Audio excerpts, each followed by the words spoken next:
আল্লাহ পাক বলছেন তারাই সফলতা অর্জন করলো যারা নিজের আত্মাকে পবিত্র করতে পারল। যারা নিজের আত্মাকে পবিত্র করলো না, قد أفلح من زكاها وقد خاب من دساها, তারাই অসফলতা অর্জন করলো যারা নিজে পবিত্র হতে পারল না। আল্লাহর কোরআন হলো পবিত্র, মহান আল্লাহ পাক পবিত্র। কোরআন যিনি বহন করে নিয়ে আসলেন হযরতে জিবরাইল আলাইহিস সালাম, তিনি হলেন পবিত্র। যিনাকে দেওয়া হলো নবী মুহাম্মদুর রাসূলুল্লাহ সাল্লাল্লাহু আলাইহি সাল্লাম, তিনিও পবিত্র। যে পাহাড়ের উপরে অবতীর্ণ হলো সেই পাহাড় হচ্ছে পবিত্র। সে পাহাড় দেখা হলো ইবাদত। এখন বলার উদ্দেশ্য হলো এই কোরআন মোতাবেক যারা জীবন চালাবে, কোরআন যারা মেনে নেবে, তাদেরকেও পবিত্র হওয়া লাগবে। এমনিতেই কোরআন মাজিদের মধ্যে লেখা আছে লা ইয়ামাসসুহু ইল্লাল মুতাহহারুন, তোমরা অপবিত্র অবস্থায় আমি কোরআনকে তোমরা ছুঁয়ো না। তো কোরআন যখন অপবিত্র হাতে অপবিত্র অবস্থায় ছোঁয়া যায় না, তাহলে কোরআন যারা মেনে নিয়েছে সেই ব্যক্তি অপবিত্র হলে হবে? সেই ব্যক্তিকে, সেই মানুষকে পবিত্র হয়ে কবরে ঢুকতে হবে। মওতের ভয়ে আপনি জড়সড়, কি করব কবরে, কি করব কবরে, কি আছে কবরে, কি আছে কবরে? আপনার মতো কত যদুমধু চলে গেল, কি গো যায়নি? আপনার দাদা নাই, পরদাদা নাই, আরো কত কেউ নাই, কত ঋষি মহারিষি, কত নবী ওলি গাউস কুতুব সাহাবায়ে কেরাম। যে নবীকে আল্লাহ পাক স্বাধীনতা দান করলেন, হে নবী আমি আপনাকে স্বাধীনতা দিলাম মওতের, আপনি ইচ্ছা করলে মওত গ্রহণ করতেও পারেন, ইচ্ছা না করলে মওত নাও গ্রহণ করতে পারেন। মওতের স্বাদ গ্রহণ করা হচ্ছে বড় সুন্নত, আপনি কি জানেন? মওতের স্বাদ গ্রহণ করা হচ্ছে একটা সুন্নাত, সুন্নতে রাসূল। শুধু পাগড়ি পরাটা সুন্নত নয়, বড় জুব্বা পরাটা সুন্নত নয়। আমাদের তো এখন হয়ে গেছে জুব্বা যদি না থাকে তো আমার দলের লোক নয়। কেউ বলছে পাগড়ি না থাকলে তো আমার দলের লোক নয়। এই পাগড়ি পরা মৌলবি তো অন্য দলের লোক। আমরা তো এখন মানে এই সমস্ত এর মধ্যে আপনার ধর্ম খুঁজে বেড়াচ্ছি। কে পাগড়ি পরলো, কে জুব্বা পরলো, কার টুপি আছে, কার লম্বা, কার গোল, কার ছোট, কার বড়, এর মধ্যে ধর্ম। তারপরে আবার আমরা বলছি কি জুব্বা হচ্ছে নবীজির সুন্নত। আমি সেদিন বলেছিলাম নবীজির সুন্নত যদি হয় জুব্বা পরা, তো শীতের সময় আমাদের এলাকায় মাঘ মাসে তোকে শুধু জুব্বা পরিয়েই রাখবো, জ্যাকেট পরতে দিব না, সোয়েটার পরতেও দিব না। কি গো, কথা খারাপ হচ্ছে আমার? যদি শুধু জুব্বাই সুন্নত হয় তাহলে এই জ্যাকেট তারপর লেপ এসব কোনো কিছু পরতে দেব না, তোকে জুব্বা পরেই রাখবো, দেখি কতক্ষণ থাকছিস। আপন আপন ঘরের সুন্নত বানিয়ে নিয়েছি, সুন্নত আসরে পালন করি না। মুসলমান দাবি করলি রে মন,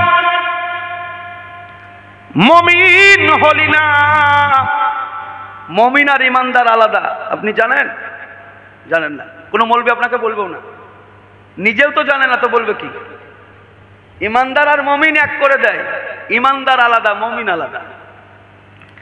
মুসলমান দাবি করলি মুমিন হলি না, দুনিয়াদারি বেশ বুঝলি মোট, আল্লাহর কোরআন বুঝলি না।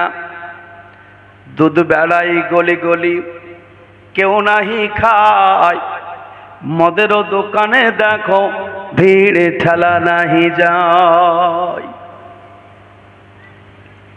শুধুমাত্র কালমা বিশ্বাস করলে, নামাজ বিশ্বাস করলে, হজ বিশ্বাস করলে, যাকাত বিশ্বাস করলে, এক কথায় আমানতু বিল্লাহি ওয়া মালাইকাতিহি ওয়া কুতুবিহি ওয়া রুসুলিহি ওয়াল ইয়াউমিল আখিরি ওয়াল কদরি খায়রিহি ওয়া শাররিহি মিনাল্লাহি তাআলা ওয়াল বাসি বাদাল মাউত।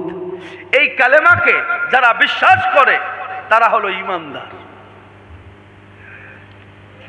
এটা হচ্ছে ঈমানের সর্বনিম্ন স্তর, প্রাইমারি স্কুল। প্রাইমারিতে যেমন অ আ ক খ বর্ণ পরিচয়, ABCD, আলিফ বা তাসা বা আলিফ বেতে সে যাই বলুন, যেমন শিক্ষার নিম্ন স্তরের বই কায়দা, ঠিক এইগুলোকে বিশ্বাস করে নিয়ে একেবারে প্রথম স্তরের ঈমান হলো আল্লাহকে না দেখে বিশ্বাস করা। আমানতু বিল্লাহ ওয়া মালাইকাতি, ফেরেশতাদেরকে না দেখে বিশ্বাস করা। ওয়া কুতুবিহি ওয়া রুসুলিহি, যত রাসূল এসেছেন, যত কিতাব এসেছে।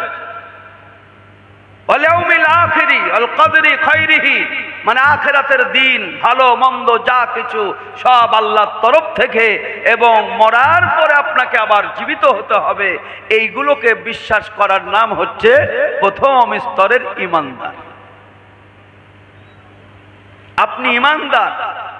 মুমিন কখন হবেন? মুমিন ব্যক্তির অন্তরে হিংসা থাকবে না। যে মুমিন হবে সে চুগলখোর হবে না। যে মুমিন হবে সে মিথ্যাবাদী হবে না।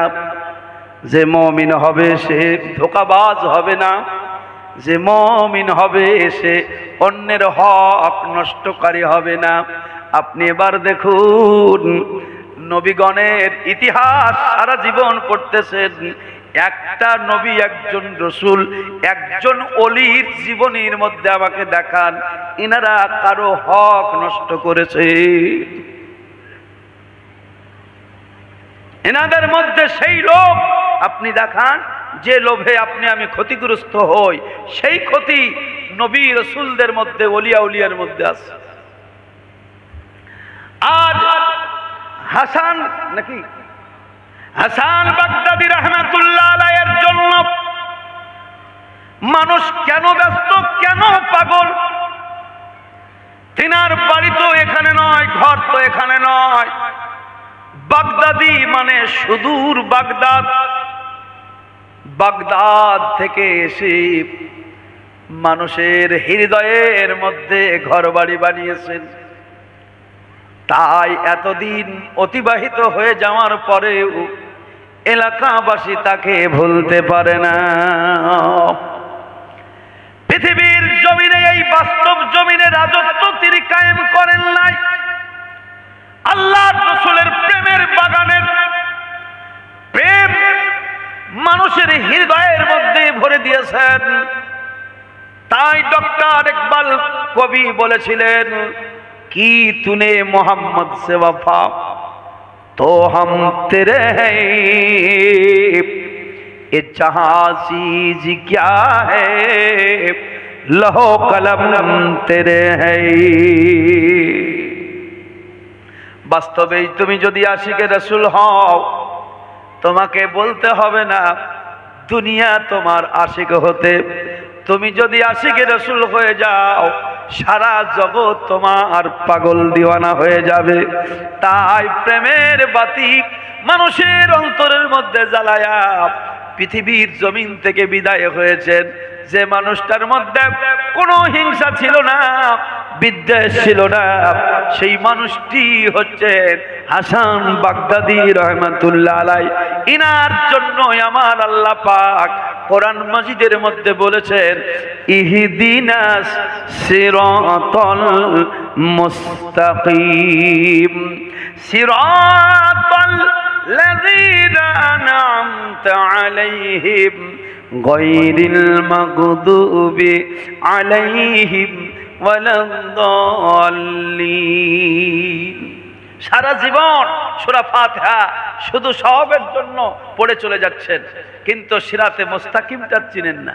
কি গো, আপনি শুধুমাত্র বলছেন ইহদিনাস সিরাতাল মুস্তাকিম, আল্লাহ তুমি আমাকে সোজা সরল রাস্তায় তুমি চালাও।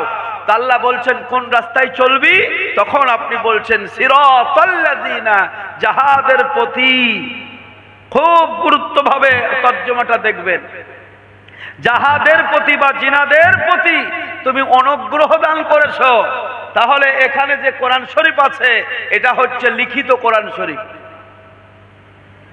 এটা পুঁথিগত কোরআন শরীফ।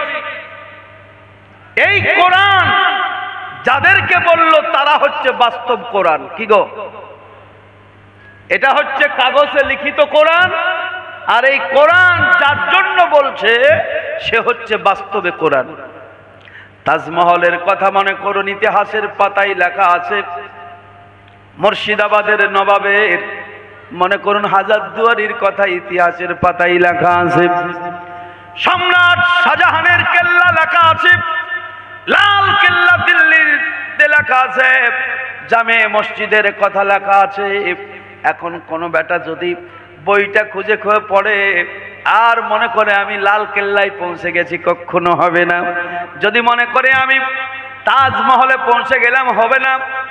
লিখিত আছে তাজমহল কোথায়, লাল কেল্লা কোথায়, তাহলে এটা হচ্ছে বই আকারে আপনার ভারতের ইতিহাস। আর লাল কেল্লা দেখতে হলে বাস্তবে যেতে হবে দিল্লিতে, জামে মসজিদ দেখতে হলে যেতে হবে দিল্লিতে।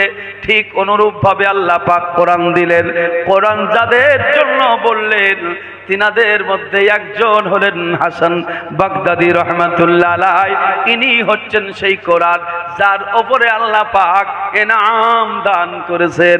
সিরাতাল্লাযিনা আনআমতা আলাইহিম, আল্লাহ পাককে আপনি বলছেন আল্লাহ তাহাদের প্রতি যাদের প্রতি তুমি ইনাম দান করেছো, তারা যে রাস্তায় চলেছে সেই রাস্তার পথিক আমাকে তুমি বানিয়ে নাও।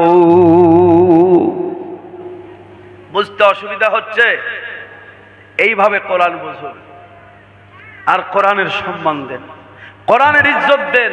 অবাক লাগছে বর্তমান সময়ে কিছু আবু জাহেল মার্কা আলেম মৌলবি ওলিয়া উলিয়ার বিরুদ্ধে আজে বাজে কথা মন্তব্য করে।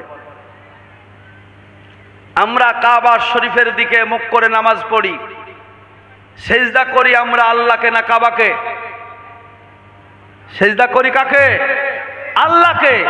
কাবা দামি বেশি না মানুষ দামি বেশি? এবার আপনি এখানে ভাঙান তো, মানুষ যদি বেশি দামি হয়, মানুষের মতো সেই মুমিন মানুষ যার মধ্যে মহান মাবুদ রব্বুল আলামিনের দর্শন পাওয়া যায় তার ভিতর দিয়ে, তাকে সম্মুখে রেখে যদি কোনো মানুষ সেজদা করে, সেজদাটা কার হয়? পাইকারি ওয়াজ আমি করি না বাবা। সেই মানুষকে সম্মুখে রেখে যদি সেজদা করে, সে সেজদা আল্লাহরই হয়, উপলক্ষ হয় সেই মানুষটা। বুঝতে পারলেন? সেজদা মূলত পৃথিবীর কোনো মানুষের জন্য নয়, একমাত্র সেজদা হবে আল্লাহর জন্য। আসলে শিরক বেদাতের মধ্যে মানুষকে ভরে দিয়ে মানুষ এখন ঘাড় টানতে পারছে না, তাই তো কি হবে কি হবে আসলে বোঝে না, আসলে বোঝে না। আল্লাহ পাক সারা সৃষ্টি জগতের মধ্যে সব থেকে প্রাধান্য দিয়েছেন মানুষকে, আর এই মানুষের মধ্যে প্রাধান্য দিয়েছেন আল্লাহ তাআলা নবী রাসূল গাউস কুতুব ওলিয়া উলিয়া ইনাদেরকে। আমার বন্ধুগণ, সূরা ফাতিহাটা আপনাকে একটু বোঝাই, প্রথম থেকে এবার আপনাকে বোঝাই। আল্লাহ পাক এত সুন্দর কথা দিলেন, তো বলতেছিলাম বলতে বলতে রেখে দিয়েছি। আমার নবীজি বললেন 3000 নামের গুণ 100 নামের মধ্যে আছে। 100 নাম আল্লাহ পাক পবিত্র কোরআনের মধ্যে ছড়াইয়া দিয়েছে। কোন জায়গায় রহমান, কোন জায়গায় রহিম, কোন জায়গায় গফফার, কোন জায়গায় সাত্তার, এইভাবে করে করে কোন জায়গায় মালিক, কোন জায়গায় কুদ্দুস। একেবারে পুরা 30 পারা কোরআন মাজিদের মধ্যে এই 100টি নাম আল্লাহ রাব্বুল আলামিন ছড়ায় দিয়েছে। আপনার আমার নবী বলছেন এই 100 নামের মধ্যে 3000 নামের গুণ আল্লাহ পাক দিয়েছেন। আর এই 100 নাম, 100 নামের গুণ আল্লাহ পাক সূরা ফাতিহার মধ্যে দান করেছে। তাহলে সূরা ফাতিহা যদি মন থেকে কেউ পড়ে, 3000 নামের গুণ তার নেকি, তার আমল নামায় লেখা হবে। মন থেকে পড়তে হবে। পড়লে এবার এই কোরআন মোতাবিক যারা জীবন ধারণ করবে সে স্বয়ং কোরআন তৈরি হয়ে যাবে না? বলুন, সে কোরআন হবে না? হবে না? যে কোরআন মোতাবিক জীবন চালাবে। এবার সে যখন কোরআন হয়ে যাবে, এই কোরআন কবরে গেলে আর কোনো ভয় আছে? বলুন। আলেম মৌলভী সাহেবরা বলছেন কি, কোরআন পড়ো, নামাজ পড়ো, হজ করো, যাকাত করো, এইগুলো তোমার পাশে গিয়ে গাইড দিবে। আমি বলি কি জানেন, গাইডের থেকে তুমি যদি স্বয়ং সম্পূর্ণ হয়ে যাও, গাইডের কোনো প্রয়োজন লাগবে কি গো? কোনো দরকার হবে না। আপনি যখন নিজেই কোরআন তৈরি হয়ে যাবেন, আপনার বলা কোরআন, আপনি যখন বলবেন কোরআন বলবেন, কোরআন বলা মানে সূরা ফাতিহা পড়া নয়, সূরা নাস পড়া নয়। কোরআন বলা মানে হলো কোরআন মোতাবিক আপনি বলবেন। আমার নবীকে, আপনার নবীকে আল্লাহ পাক শিখায় দিচ্ছেন, নবী গো যখন আপনি আমার বান্দাদের সঙ্গে কথা বলবেন তো কেমন বলবেন? আল্লাহ পাকের নবীকে আল্লাহ শিখিয়ে দিচ্ছেন, উদু ইলা সাবিলি রাব্বিকা বিল হিকমাতি ওয়া মাউইযাতিল হাসানাহ। এই মোতাবিক আপনাকে বলতে হবে।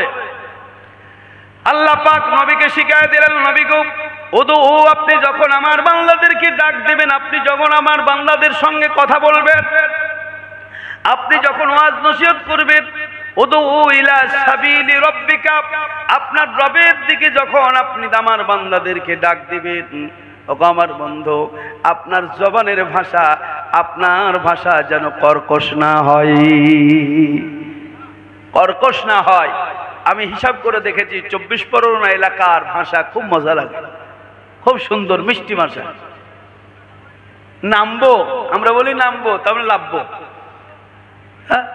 আরে লাভ না রে, মানে এমন এমন সময়ে গালি দিলেও গালিটাও মিষ্টি লাগে। বাস্তবে বলছে, এটা আপনাদের সম্মুখে বলছি তা নয়। হ্যাঁ, বিভিন্ন জায়গার ভাষা, তার মধ্যে 24 পরগনার ভাষা বাস্তবেই মিষ্টি। এই যে মিষ্টি কথা, এই মিষ্টি মধুর কথা আল্লাহ পাক নবীকে শিখায় দিয়ে বলছেন, নবী গো আমার বান্দাদেরকে আপনি যখন ডাক দিবেন, তাদের সঙ্গে মিষ্টি মধুর কথা, তাদের সঙ্গে মিষ্টি ব্যবহার। আপনার আমার নবীর ব্যবহার কত সুন্দর মিষ্টি ছিল, একটু উদাহরণ দিয়ে আপনাকে বুঝাই। দয়াল নবীর দরবারে মদিনার মসজিদে ধর্ম ভালোভাবে আজকে বুঝে যান, সারা জীবন যদি আপনি শোনেন, আমি বলবো বন্ধুরে, আপনার চলা যদি কোরআন না হয়, বলা যদি কোরআন না হয়, আপনার আদর্শ যদি কোরআন না হয়, আদর্শ যদি নবী মাখা না হয়, আমি বলবো সারা জীবন শুনবেন, আপনার অন্তর থেকে ভয়ও যাবে না, আপনি পবিত্র হতে পারবেন না। আর অপবিত্র হয়ে কবরে গেলে আপনার কোনো লাভ নাই। আল্লাহ বলছেন, বান্দারে মরার পরেও লাভ আছে। হাক্কা তুকাতিহি ওয়ালা তামুতুন্না ইল্লা ওয়া আনতুম মুসলিমুন। আল্লাহ পাক বলছেন, মরতে যখন হবে মুসলমান না হইয়া তোমরা মরিও না। আমার নবীজির কত সুন্দর আদর্শ ছিল, একটা একটা করে যদি বলি বন্ধু, এই 2 ঘন্টা কেন 4 ঘন্টাও যদি আপনি দেন আমার ফুরাবে না, সারা জীবন গাইব তবু ফুরাবে না। আমার নবীর দরবারে একজন গোলাম ছিলেন, এই গোলামটা মূলত মা খাদিজার ছিল। মা খাদিজা নিয়েছিলেন, তার নাম ছিল যায়েদ বিন হারেসা রাদিয়াল্লাহু তাআলা আনহু। মা খাদিজার সঙ্গে আল্লাহর হাবিবের যখন বিবাহ সম্পন্ন হয়ে গেল, মা খাদিজা শুধু গোলাম নয়, ওনার যত কিছু যা ছিল সব নবীজির কদমে লুটিয়ে দিয়েছিলেন। বলে, হুজুর আজ থেকে আমি আর মালিক নই, আমার ধন সম্পদ যা কিছু আছে গো নবী, সবের মালিক হলেন আপনি। এবং আমার বাড়িতে যে যায়েদ এতদিন আমার খাদেম হিসাবে খিদমত করত, ইয়া রাসূলুল্লাহ, ইয়া নবী আল্লাহ, আজ থেকে যায়েদ আপনার গোলাম, আপনার খিদমত করবে। এই যায়েদের অবস্থা কি ছিল? ছোট্টবেলায় যায়েদ হারিয়ে গিয়েছিল। যায়েদের দেশ কিন্তু মক্কা মদিনা নয়, যায়েদ অন্য দেশের মানুষ। ছোট্টবেলায় এই জায়েদ হারিয়ে যায়। জায়েদ হারিয়ে যাওয়া আরবের জমিনে মা খাদিজা কিনে নিয়েছিলেন। সেই সূত্রে মা খাদিজার বাড়ির মেহমান বলুন আর খাদেম বলুন হযরতে জায়েদ বিন হারিসা রাদিয়াল্লাহু তাআলা ছিলেন। আপনার আমার নবী হযরতে জায়েদকে এত ভালোবাসা দিয়েছিলেন, এত ভালোবাসা দিয়েছিলেন যে ভালোবাসা মায়া মহাব্বত পেয়ে জায়েদ তার মাতা পিতা আর যে দুঃখ অন্তরের মধ্যে ছিল সমস্ত কিছু জায়েদ ভুলে গিয়া আল্লাহ রসুলের প্রেমের পাগল তৈরি হয়ে গিয়েছিল। আপনার বাড়িতে এখন আপনাকে বলবো, আল্লাহ কোরআন দিলেন, কোরআনের মধ্যে বললেন তোমরা ইত্তেবা করো। নবীর ইত্তেবা করা মানে শুধু পাগড়ি পরা নয়, নবীর ইত্তেবা মানে শুধু জুব্বা পরা নয়, নবীর ইত্তেবা মানে শুধু দাড়ি রাখা নয়। নবীর ইত্তেবা যদি বাস্তবিক করতে হয়, নবী যেমন ভাবে মানুষের সঙ্গে ব্যবহার করেছেন, বিবির সঙ্গে কি ব্যবহার করেছেন, বাচ্চার সঙ্গে যে ব্যবহার করেছেন, বড়দের সঙ্গে যে ব্যবহার করেছেন, গোলামের সঙ্গে যে ব্যবহার করেছেন, খরিদ্দারের সাথে যে ব্যবহার করেছেন, ইমামের সাথে যে ব্যবহার করেছেন, মুক্তাদির সঙ্গে যে ব্যবহার করেছেন, এক কথাই নবীর পুরো জীবনে যা যা করেছেন সেই নবীর পাইরবি করাটার নাম হলো আপনার ধর্ম পালন করা। লাকাদ কানা লাকুম ফি রাসূলিল্লাহি উসওয়াতুন হাসানা। আল্লাহ পাক বলছেন, হে জগৎবাসী, তোমাদের জন্য আমি উত্তম চরিত্র উপহার দিলাম, তোমাদেরকে তোহফা দিলাম। আল্লাহ কি তোহফা দিয়েছেন? জিলাপি, মিষ্টি, সব থেকে দামি তোহফা হলো দয়াল নবী মুহাম্মদুর রাসূলুল্লাহ সাল্লাল্লাহু আলাইহি সাল্লাম।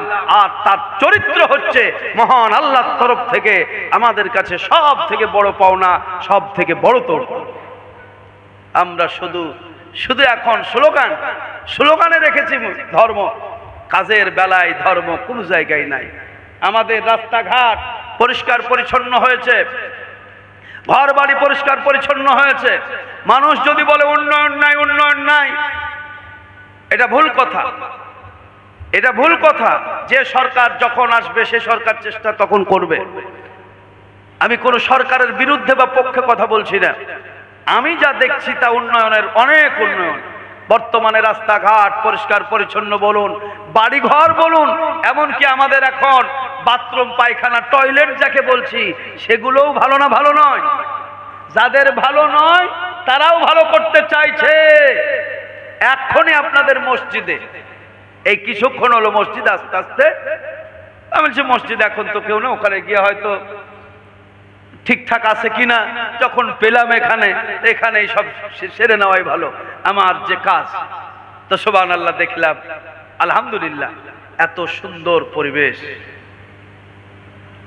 বাথরুম, টয়লেট, পায়খানা, আপনার ওযুখানা এত সুন্দর করেছে। আজ থেকে 10 বছর আগে এরকম ছিল? তাহলে এটা উন্নয়ন হয়েছে না হয়নি? তাহলে হয়েছে। আমার ভাইরা, এইভাবে একটা একটা করে যদি আপনাকে বোঝাই,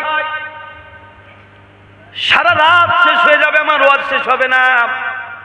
আমরা দুনিয়ার সব কিছু ভালো করেছি, আর আমার আল্লাহ বলছেন বান্দারে দুনিয়ার যত ভালো মন্দ যা করবে এগুলো তোমাদের দেহে, তোমাদের জন্য। আর যখন তুমি আমার কাছে ফিরে আসবা, তুমি কোন মসজিদ সুন্দর করে বানিয়েছো, কোন মাদ্রাসা বানিয়েছো, কোন টয়লেট বানিয়েছো, কোন রাস্তা বানিয়েছো আমি দেখবো না। আমি দেখবো কদ আফলাহা মান যাক্কাহা, তোমার দিলটা পরিষ্কার আছে কিনা আমি দেখবো। দিলটা তুমি সুন্দর করেছো কিনা। রুহটা তোমার অপবিত্র না পবিত্র? রুহ যদি তোমার পবিত্র হয় সব তোমার ঠিক আছে, আর রুহ যদি অপবিত্র হয় তোমার ঘর বাড়ি যতই সুন্দর করো আর যাই করো এতে কোনো যায় আসে না। আল্লাহুম্মা সাল্লি আলা মাওলানা মুহাম্মদ ওয়া আলা আলি সাইয়্যিদিনা মাওলানা। আমার নবীর দরবারে হযরত যায়েদের কথা বলতেছিলাম ভাইরা আমার। তাহলে যায়েদ নবীজির পালিত পুত্র, নিজের রক্তের সন্তান নয়।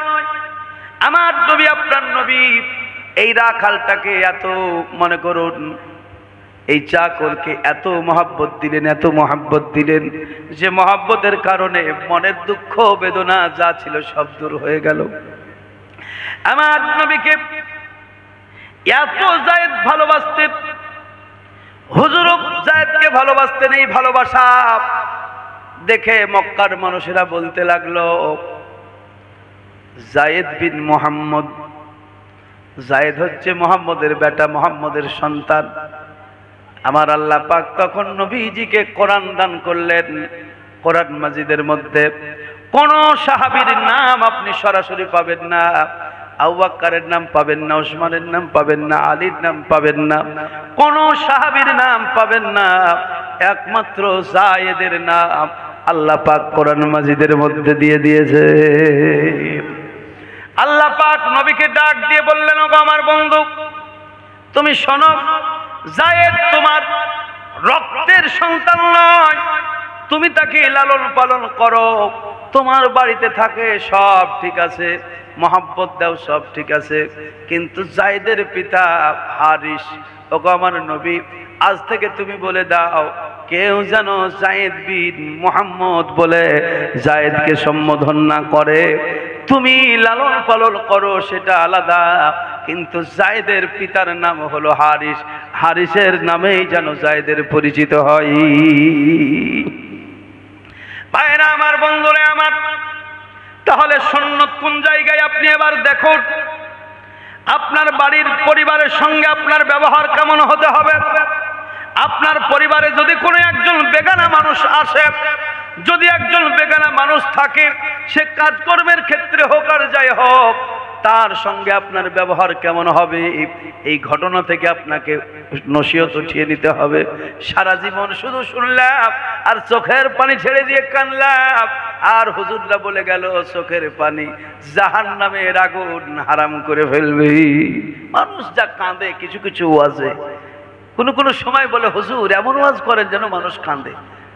তা আমি বলি, কাঁদাতে তো সবাই পারে, হাসাতে পারে কে? হ্যাঁ, মানুষের মুখে হাসি ফোটাতে পারে কে? একটা বাচ্চা ছেলেকে দু চাপড় দাও কাঁদবে, বিবিকে দুপার চাপড় দাও কাঁদবে, আকথা কথা দাও কাঁদবে।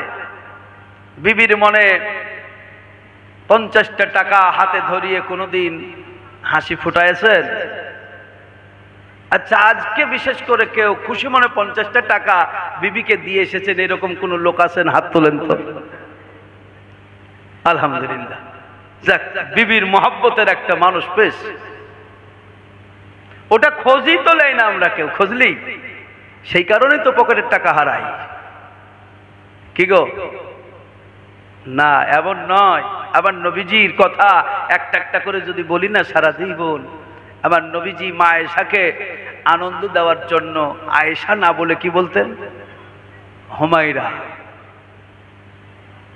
নাম তো আয়েশা, কিন্তু হুজুর বলছেন হুমায়রা। হুমায়রা মানে কই গো, আমার সুন্দরী লাল টুকটুকে সুন্দরী বউটা আমার কই, স্ত্রীটা কই? এই যে মিষ্টি একটা কথা, তার মন জয় করা কথা। আমার হুজুরকে একদিন মা আয়েশা বলছেন, হুজুর, বলে কি হলো?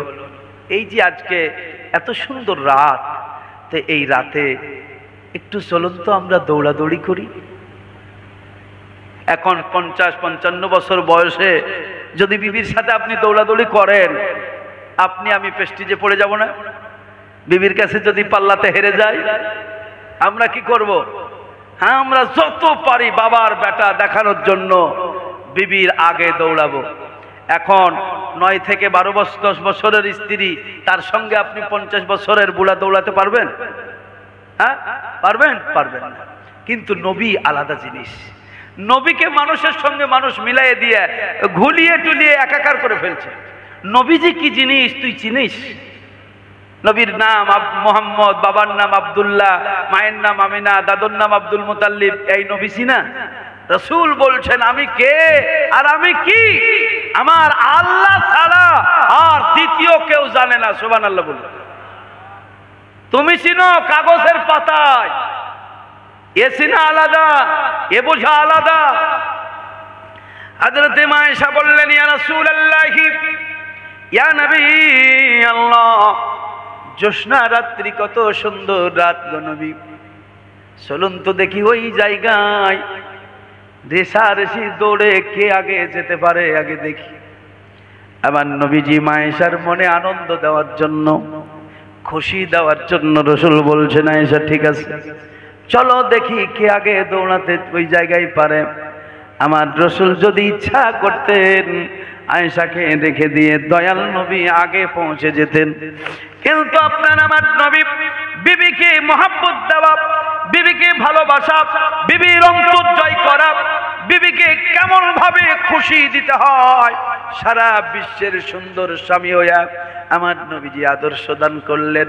বলে ঠিক আছে রেডি, 1 2 3, যেমনই বলা খুশি মনে বাচ্চা মেয়ে মায়েশা দৌড়াতে আরম্ভ করলেন। আপনার আমার নবী ধীরে ধীরে ধীরে ধীরে গিয়ে আপনার পৌঁছালেন, আর মায়েশা আগে পৌঁছে গেলেন। যাওয়ার পরে মনের মধ্যে একটা তৃপ্তি পেয়ে আনন্দ পেয়ে বলছেন, হুজুর আজকের এই রেষারেষি দৌড়ে এই কম্পিটিশনে আমি জিতে গেছি, আপনি যেন হেরে গেছেন। আপনার আমার নবী মুচকি হেসে বলছেন, আয়েশা ঠিকই বলেছ, তুমি খুব দৌড়াতে পারো, তোমার মতো কি আমি দৌড়াতে পারি নাকি? তুমি খুব দৌড়াতে পারো গো, তুমি জিতে গেছো, তুমি খুশি হয়ে গেছো। আহা, আমার নবী শিখাইয়া দিলেন বিবিকে কেমন ভাবে আপনার মহব্বত দিতে হবে। এইভাবে আর একটা দিন, কোনো একদিন আমার নবী বলছেন, আয়েশা সেই দিন তো আমি হেরে গিয়েছিলাম না? বলে হ্যাঁ। বলে সেই দিন তো আপনি হেরে গিয়েছিলেন, আমি জিতে গিয়েছিলাম। আমার নবী বলছেন, আয়েশা রে আজকে দেখি চলো, সেই দিন তোমার তরফ থেকে হয়েছিল, আজকে আমার তরফ থেকে হবে দৌড়া দৌড়ি, কে আগে ওই জায়গায় পৌঁছাতে পারে। আমার দয়াল নবী কত কত বড় শিক্ষক, কত সুন্দর শিক্ষক। জগতের স্বামীদেরকে হুঁশিয়ার বার্তা দিয়ে দিলেন, জগতের স্বামীদেরকে বুঝাইয়া দিলেন, নারী যতই বুদ্ধিমান হোক না কেন তাদের বুদ্ধি পুরুষের থেকে একটু কম। এই কম বুদ্ধি মানুষকে যদি বেশি ভালোবাসা যায় সে মাথায় ওঠে, ওঠে না? সে মাথায় ওঠে। আমার নবী আজকে শিক্ষা দিচ্ছেন পুরুষকে, সেই দিনও শিক্ষা দিয়েছেন স্ত্রীকে কেমন ভাবে ভালোবাসতে হয়, আজকেও শিক্ষা দিচ্ছেন। আমার নবীজি বলছেন, আয়েশা দেখি সেই দিন তোমার তরফ থেকে ছিল, আজকে আমার তরফ থেকে দেখি ওই জায়গায় কে পৌঁছাতে পারে। এবার রেডি, 1 2 3, যেমনই বললাম আপনার আমার নবী সেই দিন ইচ্ছাকৃত পিছনে ছিলেন, আজকে দয়াল নবী নিজে ইচ্ছাকৃত আয়েশাকে পিছে রেখে দয়াল নবী আপনার সেই জায়গায় আগে পৌঁছে গেলেন। এবার হেরে গেলে তো মনে দুঃখ আসবে না? আসবে না? মনটা খারাপ হবে। হুজুর মা আয়েশার দিকে তাকায় দেখছেন তার চেহারাতে যেমন সেই হাসি খুশি নাই, তো হুজুর বলছেন দুঃখের কি আছে, দুঃখের কি আছে? সেই দিন তুমি আমাকে হারিয়ে দিয়েছিলে, আজকে আমি তোমাকে হারালাম, তো সমান সমান হয়ে গেল, তো এতে তো দুঃখের কিছু নাই, কষ্টের কোনো ব্যাপার নাই, খুশি হও। শোনো, সেই দিন তুমি আমারে হারাইছিলে, আমি আজকে সেই প্রতিশোধটা নিয়ে সমান সমান হয়ে গেল, তাই না? হুজুর আপনার এইরকম ভাবে মা আয়েশাকে খুশি করলেন, কিন্তু জগৎবাসীকে বিরাট একটা উপহার দিলেন নবীজির এই চরিত্রের তোফা। কি? বিবিকে ভালোবাসো, ভালোবাসো, কিন্তু অতিরিক্ত ভালোবাসায় মাথায় চড়বে, অতিরিক্ত ভালোবাসায় মাথায় চড়বে। কিছু কিছু মানুষ বাইরে যায়, বেশি ভালোবাসা দিয়ে টাকা পয়সা সব দেয়, আসার পরে বউ নাই, টাকাও নেই। এরকম আছে না নাই? আপনাদের এলাকায় মনে হয় কম আছে কি নাই, আমাদের এলাকায় খুব চলছে এগুলো। 3-4 বছর 5 বছর ধরে বেচারা আরবে খাটছে, দুবাইয়ে খাটছে, ও ভাবছে সব ঠিকঠাক আছে, আসার পরে দেখছে টাকা তো টাকা, বই বাড়িতে নাই, টাকাও পরের হয়ে গেছে, বউ পরের হয়ে গেছে। বুঝতে পেরেছেন? সেই কারণে যতই মহব্বতের হোক তাদেরকে সীমার মধ্যে মহব্বত রাখতে হবে। বুঝতে পারলেন? সীমার মধ্যে যদি আপনি সীমা লঙ্ঘন করেন, এটাই হচ্ছে হাদিস কোরআন, এই মোতাবেক জীবন আপনি তৈরি করুন, আপনার জীবন জান্নাতি জান্নাতি, এতে কোনো সন্দেহ নাই। আপনি মরবেন কিসের ভয়? দাদা গেছে, বাবা গেছে, দাদা গেছে, বাবাও গেছে, কেউ তো ফিরে আসবে না, এমনই ভাবে যেতে হবে, বুঝে কেন মন বুঝো না? কাফনের কাপড় পরতে হবে, এ কাপড় তো থাকবে না। ধনী থাকো গরিব থাকো, মালাকুল মউত ছাড়বে না। আশা যখন লাগবে, একটু আগে আসাই ভালো ছিল না? আমার একটু আরাম পেতাম না? কি গো হুজুর, আশা যখন আমাকে লাগবে, তার 1 ঘন্টা যদি আমি আগে আসতাম, তা আমার একটু আরাম হতো না? তাহলে আমার আসতে লেট হয়ে গেছে, সেই কারণে আরামটা হলো না। বন্ধুরে আমার, তোমাকে যখন যাওয়া লাগবে, যাওয়া যখন লাগবে, তুমি তৈরি হয়ে যাও যাওয়ার জন্য। সামান পাতি তুমি গুছিয়ে নাও, রাস্তায় যেন তুমি বিপদে না পড়ো। দাদাও যখন গিয়েছে, বাবাও যখন গিয়েছে, তুমি বুঝে নাও তোমাকেও যেতে হবে। দয়াল নবী বলছেন, মুসাফির চিরদিন যেমন থাকে না, ও আল্লাহর বান্দারা, তোমরা ইহ জগতের মুসাফির, তোমরা চিরদিন থাকবে না, পাড়ি দিয়ে তোমাদেরকে চলে যেতে হবে। যখন তুমি চলে যাবা, নবীর রঙে রঙে যাও। শিবগাতুল্লাহ কোরআনে লেখা আছে, আল্লাহর রঙে তুমি রঙে যাও। তুমি যখন নবী রাসূলের প্রেমের দরিয়ায়, প্রেমের মহাব্বতের সাগরে যখন ডুব দিয়া, তুমিও যখন নিজেই কোরআন তৈরি হয়ে যাবা, যখন তুমি নবী প্রেমিক পাগল হয়ে যাবা, তুমি কবরে গেলে কোনো ভয় নাই, পুলসিরাতেও কোনো ভয় নাই, হাসর মিজান যেখানেই যাও কোনো ভয় নাই। আমার নবীজি পুলসিরাত দেখে যখন কেঁদেছিলেন, আমার আল্লাহ বলেছিলেন, বন্ধু গো, তুমি কাঁদিও না, বাস্তবেই তোমার যারা উম্মত হবে, এই পুল কিছুই করতে পারবে না। হযরত জিবরাইল আলাইহিস সালাতু ওয়াস সালাম বলেছিলেন, ইয়া রাসূলুল্লাহি, ইয়া নবী আল্লাহ, আপনি কাঁদবেন না গো নবী, এই পুলের ওপরে আমি জিবরাইল আমার ডানাগুলো বিছায়া দেব। বাস্তবে যারা আপনার উম্মত আমার ডানার ওপর দিয়ে চলে যাবে, কোনো চিন্তা নাই, কোনো ভয় নাই। ইশক মোহাব্বত ইমামে আহলে সুন্নাত আলা হযরত আজিমুল বরকত তিনি এই হাদিসকে নকল করে তিনি বলেছিলেন, পুল সে উতারো রাহে গুজর কো খবর না हो, जिब्रील पर बिछाए तो उस पर को भी खबर ना हो। আপনার জন্য সব ব্যবস্থা করা আছে। আমাকে দাওয়াত দিয়েছে, কি খাওয়ালে ভালো হবে আমি বেশি জানি না, আপনারা বেশি জানেন। কি গো, আপনারা বেশি জানেন না? সেই কারণে একরকম নয়, প্লেটে দেখছি কয়েক রকমের ফল। দুটো আঙ্গুর দিলেই তো হতো, হ্যাঁ, দুটো আপনার পেয়ারা কেটে দিলেই তো হতো, এতগুলো কেন? আঙ্গুরও দেখছি, কিশমিশও দেখছি, আরো অনেক রকমের ফল দেখছি, কত বলবো, মিষ্টিও দেখছি অনেক রকমের। এক রকমের একটা মিষ্টি দিলেই তো হয়ে যেত, কিন্তু এখন দেখা যাচ্ছে না না হুজুর, প্রতিদিন তো আপনি আমাদের বাড়িতে আসবেন না। মানুষের মন তো বিভিন্ন রকমের, এক রকমের মন নাই। আপনার মনটা তো আমরা ধরতে পারবো না কোনটা আপনি খেতে ভালোবাসেন। তাই হুজুর গো, একটু একটু করে প্লেটে আমরা সব রকম দিয়েছি, যেটাই আপনার মন চাইবে আপনি সেটা খান। আমার ভাইরা, বন্ধুরে আমার, খুব মনোযোগ। সামান্য 1 ঘন্টার মেহমানের জন্য যদি এত কিছু হয়, সামান্য 8 ঘন্টা মেহমানের জন্য যদি এত আয়োজন হয়, আমার আল্লাহ পাক বলেন, বান্দা তোমরা হলে আমার মেহমান। সুবহানাল্লাহ। আল্লাহ পাক বলছেন, বান্দারে তোমরা হলে আমার মেহমান। তোমাদেরকে দুনিয়ার বুকে পাঠাবার পূর্বে আমি কেমন করে মেহমানদারি করব, তোমরা দুনিয়ার বুকে না যাওয়ার পূর্বে আমি আল্লাহ পাক ব্যবস্থা করে রেখেছি। ভাবেন না, ভাবুন, দেখেন সব পেয়ে যাবে। কে কবে জন্মাবে বলে আগে আহার পাঠিয়ে দিলে, কে কবে জন্মাবে বলে আগে আহার পাঠিয়ে দিলে, এহন দয়া ময়কে ভুলে দিন কাটালি ঘুরে রে, আমার মন কেন মজে না রে আল্লাহর জিকিরে।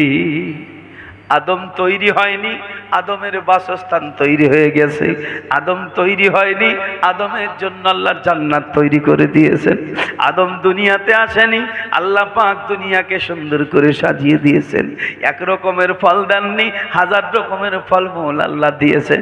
জমি একটাই দিয়েছেন, একটা জমিতে আটা মনে করুন, সেই জমিতেই মনে করুন আপেল, আর এক জমিতে মনে করুন কলা, সেই জমিতে আপনি লাগিয়ে দেন নারকেল, সেই জমিতে পেয়ারা। একটাই জমি, বিভিন্ন ধরনের ফল আল্লাহ পাক দিয়ে সুন্দর করে পৃথিবীকে আদমের জন্য সাজিয়ে দিয়েছেন। কে কবে জন্মাবে বলে আগে আহার পাঠিয়ে দিলে, এহন দয়া ময়কে ভুলে দিন কাটালি ঘুরে রে, আমার মন কেন জেনা রে আল্লাহর জিকিরে। যার ইশারায় দিবারাতি চাঁদ সূরজে দিচ্ছে জ্যোতি, বহে বাতাস পাতি পাতি, বহে বাতাস পাতি পাতি, মেঘেতে বৃষ্টি ঝরে, মন কেন মজে না রে আল্লাহর জিকিরে। সাগরে যখন থাকে সাগরের পানি, সমুদ্রে থাকলে সমুদ্রের পানি, ইঁদারায় থাকলে ইঁদারার পানি, নলকূপে থাকলে নলকূপের পানি, সেই পানিটাই যখন বাষ্প হয়ে যায় তখন পানি বাষ্পের রূপ ধারণ করে। সেই যখন আকাশে চলে যায় মেঘের আপনার রূপ ধারণ করে। সেই যখন আবার ফোঁটা ফোঁটা হয়ে পৃথিবীর জমিনে পড়ে সেই পানিটাই তখন বৃষ্টির পানি ধারণ করে। সেই যখন আকাশ থেকে আবার আপনার শাবনাম হয়ে আপনার পৃথিবীতে আসে, ঘাসের ওপরে যখন পড়ে শাবনাম বা শিশির হয়ে আপনার দেখতে পাওয়া যায়। সেই পানিটাই আবার যখন দেখা যায় ধানের গাছে পড়ে, ধানের গাছে পড়ে তখন ধানের মধ্যে আপনার সেই পানিটাই দেখা যাচ্ছে চাউল আকারে আপনার পায়, সেটাকে আবার ফল আকারে পাওয়া যায়। আমার আল্লাহ পাক এত বড় নিয়ামত মানুষের জন্য দিয়েছে, মানুষ কিন্তু গবেষণা করে না। তাই আল্লাহ পাক কোরআন মাজিদের মধ্যে দিয়েছেন, ফালিয়ানজুরিল ইনসানু মিম্মা খুলিক, খুলিকা মিম্মা ইনদাফি, ফালিয়ানজুরিল ইনসান। আল্লাহ পাক বলছেন মানুষ কেন গবেষণা করো না, কেন চিন্তা ভাবনা করো না? এই মানুষ যদি চিন্তা ভাবনা করত, সেই মোতাবিক কোরআন মোতাবিক জীবন তৈরি করত, আর নিজেই কোরআন তৈরি হয়ে যেত, এই মানুষের জাহান্নাম বলে কিচ্ছু ছিল না। কথা বুঝতে আপনাদের অসুবিধা হচ্ছে? আমি তো মুর্শিদাবাদ, আপনারা 24 পরগনা, আপনাদের কথা একটু আলাদা, এদিক ওদিক আসছে। ভাইরা আমার, যদি বুঝতে পারেন সেই মোতাবিক জীবন তৈরি করুন, সেই মোতাবিক জীবন তৈরি করুন। আমার নবীজি যে জীবনের কথা বললেন, আমার নবীজি যা দিলেন সেটাকে গ্রহণ করুন। কি দিলেন এবার দেখুন। বলতে বলতে রেখেছি হযরতে যায়েদ রাদিয়াল্লাহু তাআলা আনহুকে আমার নবী এত মহাব্বত দিলেন সব ভুলে গেছে। অনেক দিন পর যায়েদের দেশের মানুষ আরবের জমিনে হজের মৌসুমে এসে যায়েদকে দেখে কিন্তু চিনে নিয়েছে। বলে, যায়েদ তুমি তো আমাদের সেই হারানো ছেলে, তুমি এখানে কোথায় থাকছো, কোথায় আছো? তোমার মাতা পিতা, তোমার বাবারা, চাচারা সবাই তোমাকে খুঁজে খুঁজে হয়রান হয়েছে, তোমার সংবাদ পাই নাই। বলে, আমি আছি ওই আব্দুল্লাহর বেটা মুহাম্মদের বাড়িতে, তার বাড়িতে আমি থাকি। যাবা না? যায়েদ কিছুই বলে না। যাই হোক, যায়েদ রাদিয়াল্লাহু তাআলা আনহুর খোঁজ পেয়ে তারা যখন দেশে ফিরল, যায়েদের মাতা পিতাকে এসে বলল, তোমাদের ছেলের খোঁজ পেয়েছি আমরা, মক্কার জমিনে আব্দুল্লাহর ছেলে মুহাম্মদের বাড়িতে থাকে।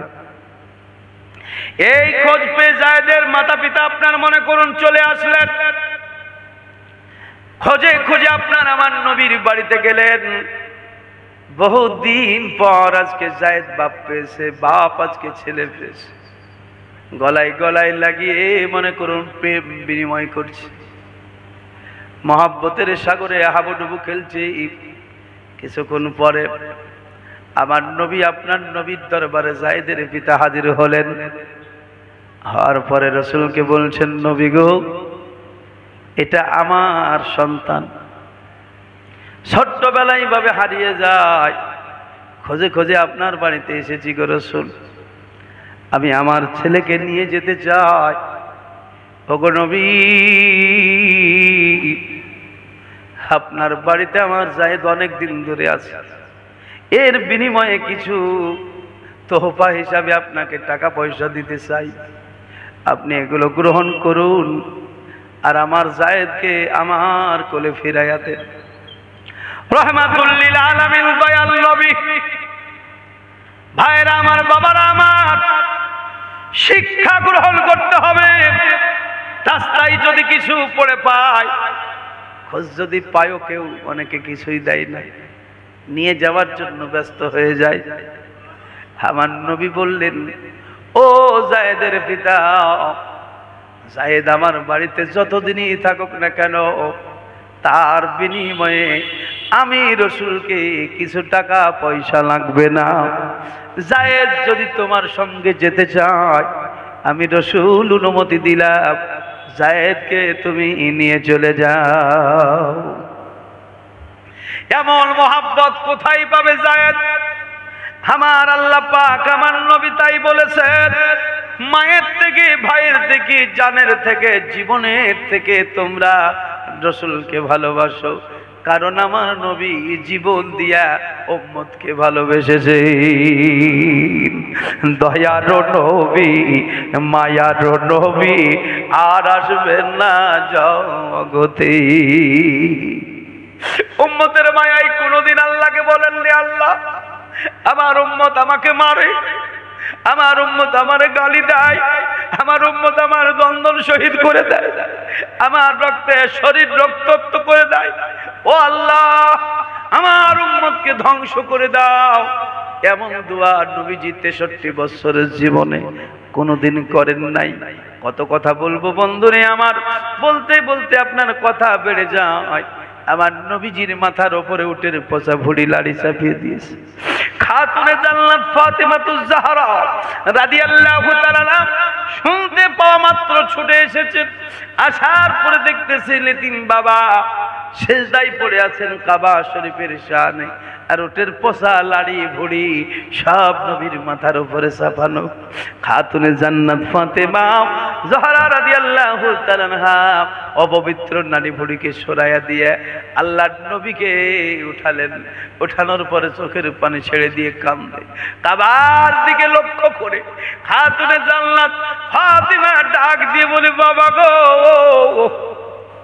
আমি তো আজ পর্যন্ত দেখলাম না কারো অন্যায় করতে, কাউকে তুমি খারাপ কথাও বলো না, অথচ মক্কার মানুষগুলো এত অত্যাচার কেন তোমারে করে, কেন তোমারে এত অত্যাচার করে গো বাবা? মা ফাতেমা চোখের পানি ছেড়ে দিয়ে কান্দে, কাবাকে সাক্ষী করে বলে, ও গো আল্লাহর কাবা, আমার এতিম বাবাকে যারা এরকম ভাবে কষ্ট দেয়, ও কাবা তুমি সাক্ষী থেকে যাও, হাসরের ময়দান যেদিন কায়েম হয়ে যাবে, আমি এতিম বাবার দুশমন গুলোকে সেই দিন ছাড়ব না। আপনার আমার নবীর বিটি ফাতেমা এরকম যখন দোয়া করেন, আপনার আমার রাসূলের আদর্শ সারা পৃথিবীময় আল্লাহ পাক উপহার দিয়েছেন। আমার নবীজি বলছেন, আমার মা গো, ও মা, জননী মা ফাতেমাকে রাসূল মা বলে ডাকতেন।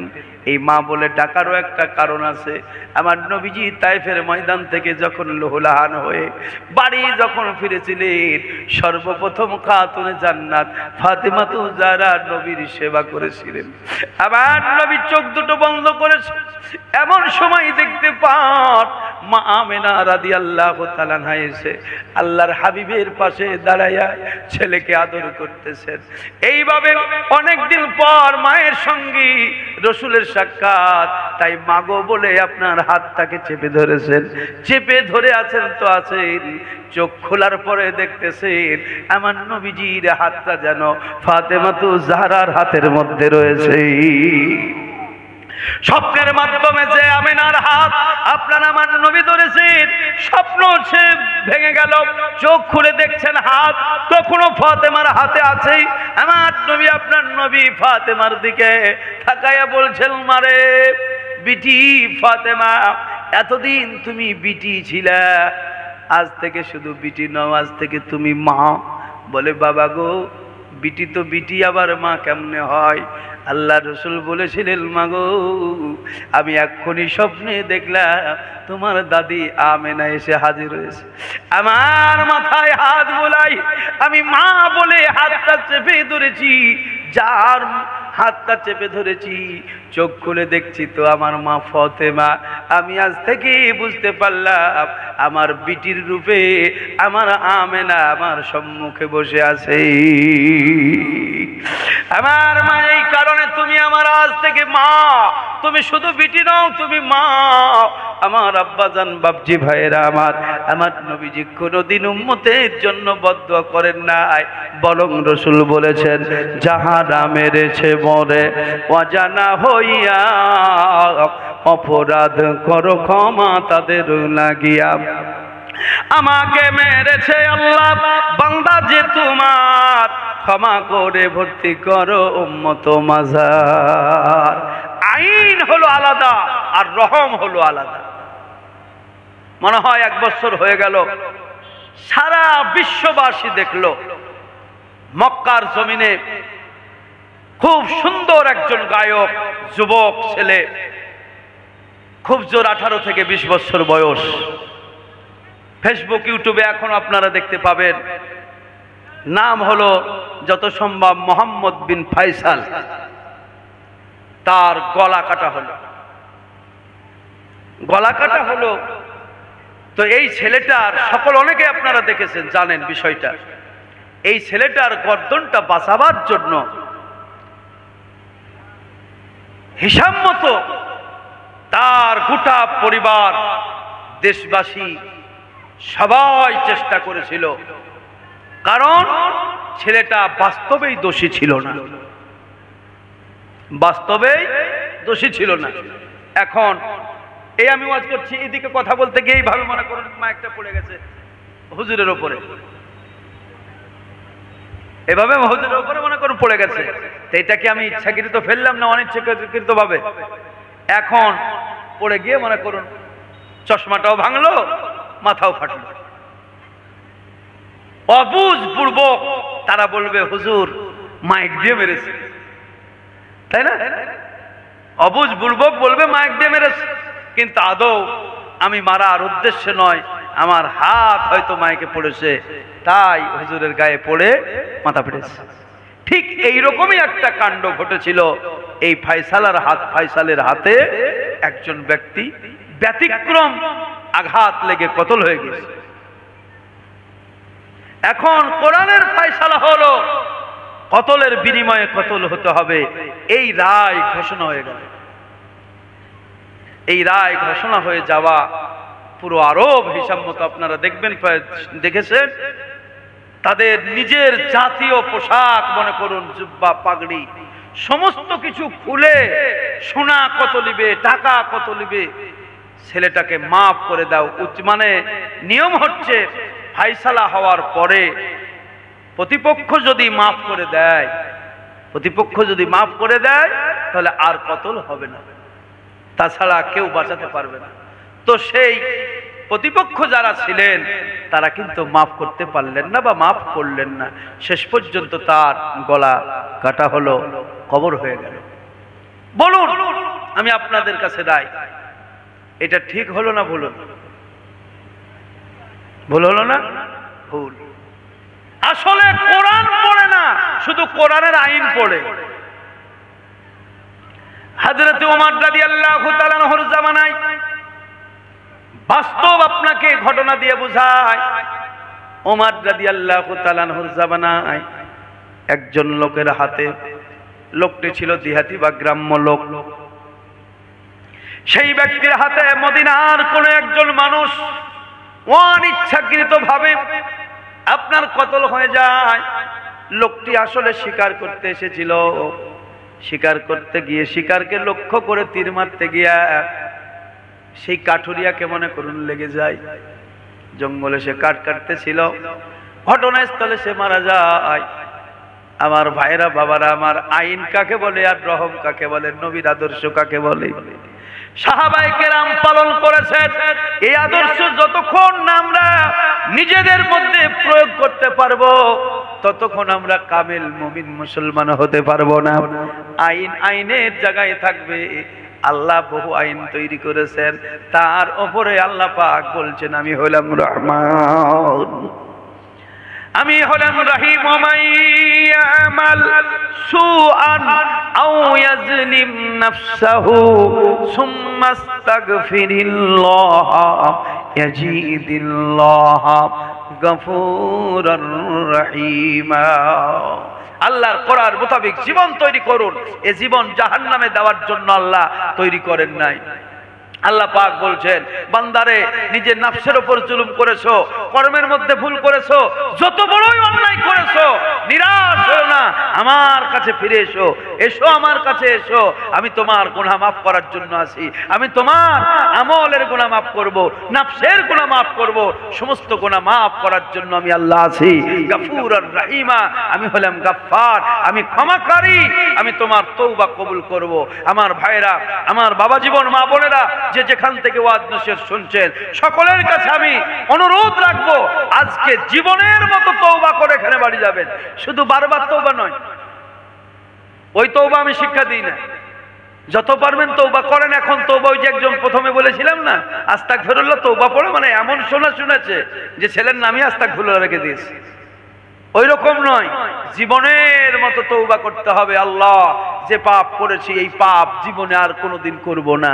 এখন সকালে তো করলেন, আবার ওই দুপুরে তওবা করছেন, দুপুরে করলেন, আবার সন্ধ্যায় তওবা, মানে ওই যে অপশন খোলা আছে। হুজুরদা বলেছে তওবা করলে মাফ হয়ে যাবে, না, এই অপশন খোলা নাই। আপনি আসলে জানেন না। আল্লাহ রাসূল বলেছেন, একজন বান্দা গুনাহ করার পরে সে বেঈমান হয়ে যায়, গুনাহ করার পরে সে বেঈমান হয়ে যায়, মুসলমান থাকে না। তওবা করার পরে তার ঈমান ফিরে আসে। আবার যদি সে গুনাহ করে আবার বেঈমান হয়ে যায়, তওবা করার পরে তাকে আবার ঈমান ফিরিয়ে দেওয়া হয়। আবার যদি করে আবার ঈমান চলে যায়, তারপরে আপনার ঈমান ফিরিয়ে দেওয়া হয়। এইরকম ভাবে রাসূল 3 বার বলেছেন, 3 বার। চতুর্থ বেলায় আর তাকে ঈমানদার বলে আল্লাহর খাতাতে বেঈমান হয়ে যায়, গণ্য থাকে না। মুসলমান বলে লোকে, কিন্তু আসলে হারামখোর কোনোদিন মুসলমান নয়।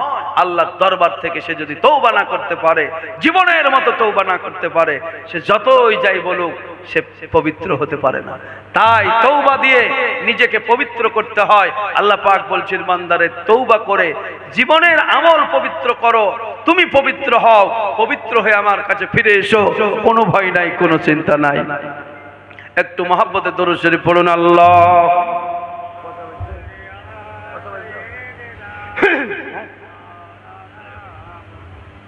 ওয়ালা আলিস মাওলানা। সেই লোকটা যখন কতল হয়ে গেল, হযরতে ওমর রাদিয়াল্লাহু তাআলা আনহুর জামানা, এবার বিচার শুরু হয়ে গেল। বিচারে ফয়সালা হলো কতলের বিনিময়ে কতল। হযরতে ওমর রাদিয়াল্লাহু তাআলা আনহু হলেন খলিফা। রায় ঘোষণা হয়ে গেল। মনে করুন আজকে রবিবার, আগামী শুক্রবার বা বৃহস্পতিবারে জোহরের পর মনে করুন বেলা 2টোর সময় কতল হবে। এই রায় এখন ঘোষণা হয়ে গেল। রবিবার ঘোষণা হলো, সোম মঙ্গল বুধ, মনে করুন 3টি দিন টাইম পাওয়া গেল। এবার যে আসামি, সে আসামি আবদার করলো, হুজুর আমার তরফ থেকে একটা কথা আপনাকে বলতেছি, শুনুন। বলে কি কথা? একটু দয়া করবেন, মেহেরবানি করবেন। কতলের বিনিময়ে আমি কতল হতে রাজি আছি। হুজুর, তবে এখনো মাঝে যখন 3টি দিন টাইম আছে, এই 3টা দিন আমি একটু আপনার কাছে চাইছি, আমাকে ছুটি দেওয়া হোক, আমাকে ছেড়ে দেওয়া হোক। এই 3 দিনের মধ্যে আমি এখান থেকে, আমার বাড়ি বহু দূর, আমি বাড়ি যাব, তাদের সঙ্গে আলাপ আলোচনা করব, তাদেরকে জীবনের মতো একটু দেখাশোনা করে আমি আবার বৃহস্পতিবারের দিন ঠিক টাইম মোতাবেক এসে হাজির হয়ে যাব। ইমানদার কাকে বলে? মুমিন কার নাম? সেই যুগে, সেই জামানায় মুমিন মুমিনের উপরে ভরসা রাখতে পেরেছে। বর্তমান সময়ে ইমানদারের উপরে আমরা ভরসা করতে পারি না, কি বলেন? যারা বক্তব্য দিচ্ছে, মৌলভী সাহেব, অনেক মৌলভী আছে দেখবেন দাওয়াত নেওয়ার পরে তার নানি মরে যায়, আসবে না, মানে অন্য কোনো জায়গায় যাবে, মানে এখানে 10,000 তো ওখানে 20,000। নানি মনে করুন 10 বছর আগেই মরে গেছে, এবার আসবে না। তো আপনি ফোন করছেন বলে, হুজুর আমাদের এখানে আপনাকে 1 মাস আগে দাওয়াত করেছি, 2000 দিয়েছি, আসতে আসা লাগবে। হঠাৎ বলছে সকালবেলায় নানি মরে গেছে। 10 বছর আগেকার নানি একবার কেন, 10-12 যদি মরে তাতে কোনো যায় আসে না। এখন মুর্শিদাবাদ আপনি দেখতে যাবেন, আমার নানি মরেছে, তা দাদি মরেছে, নানি শাশুড়ি মারা গেছে, এখন কি করবেন? উপায় নাই। তাই তো এখন মাটি সাটি আওয়া দিতে যেতে হুজুর আর যাওয়া হলো না। হুজুর কিন্তু অন্য জায়গায়। এরকম আছে না নাই? এই হুজুরদের দোয়া কবুল হয়। বন্ধুরে আমার, ইমানদারকে বর্তমান সময়ে বিশ্বাস করা, ভরসা করা বড় মুশকিল। কেমন ইমানদার ছিলেন, কেমন সাহাবী ছিলেন? উনি বললেন, হুজুর 3টা দিন একটু টাইম দেন। হযরত ওমর রাদিয়াল্লাহু তাআলা আনহু বললেন, বাবা শোনো, টাইম দেওয়াটা এমন কোনো ব্যাপার নয়, কিন্তু তোমাকে যদি এখান থেকে যেতে হয়, তোমার বিনিময়ে কাউকে জামিন রাখতে হবে। তুমি যদি সেই দিন টাইম মোতাবেক না আসো, তাহলে তোমার বিনিময়ে সেই জামিনদারকে কতল করব। এখন তুমি দেখো, এই মাহফিলে যদি তোমার হয়ে কেউ জামিন নেয়, আমি তাহলে তোমাকে ছেড়ে দেব। বলুন, এই আসামির কেউ জামিন নেবে?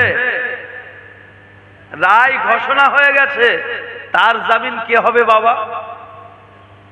প্রায় 70 বছর বয়স আবু যার রাদিয়াল্লাহু তাআলা আনহু ওই মজলিসে বাবাজি ছিলেন। তিনি বললেন, হুজুর কেউ যদি জামিন না হয়, আমি জামিনদার হয়ে গেলাম। মুমিনের উপরে একজন মুমিনের কত ভরসা। বলে, হুজুর সে যদি না আসে, আপনি বৃহস্পতিবারের দিন বেলা 2টোর সময় আমার গর্দন আমি হাজির করে দেব, আমাকে জবাই করে দেবে। আমার ভাইরা, বাবারা আমার, হযরত ওমর রাদিয়াল্লাহু তাআলা আনহু সেই আসামিকে জামিনে আপনার মুক্তি দিলেন। এ বেচারা মনে করুন নিজের বাড়ি চলে গেলেন। বাড়ি যাওয়ার পর খুব আনন্দের সাথে আপনার 2 দিন কাটালেন, কাউকে তেমন জানতে দিলেন না। এবার আসার পালা বৃহস্পতিবারের দিন। বুধবারের দিন মনে করুন আত্মীয় স্বজন সবাইকে ডেকে বলছেন, শোনো আমার এই ঘটনা ঘটে গেছে, অতএব আগামীকাল আমাকে মদিনার জমিনে পৌঁছাতে হবে। আমি যদি না পৌঁছাতে পারি গো, আমার বিনিময়ে আল্লাহর নবীর প্রিয় সাহাবী আবু যার রাদিয়াল্লাহু তাআলা আনহু কতল হয়ে যাবে। এইভাবে সবার কাছে মনে করুন মাপসাপ নিয়ে বৃহস্পতিবারের দিন আসতে গিয়ে কিন্তু বাবা লেট হয়ে যাচ্ছে।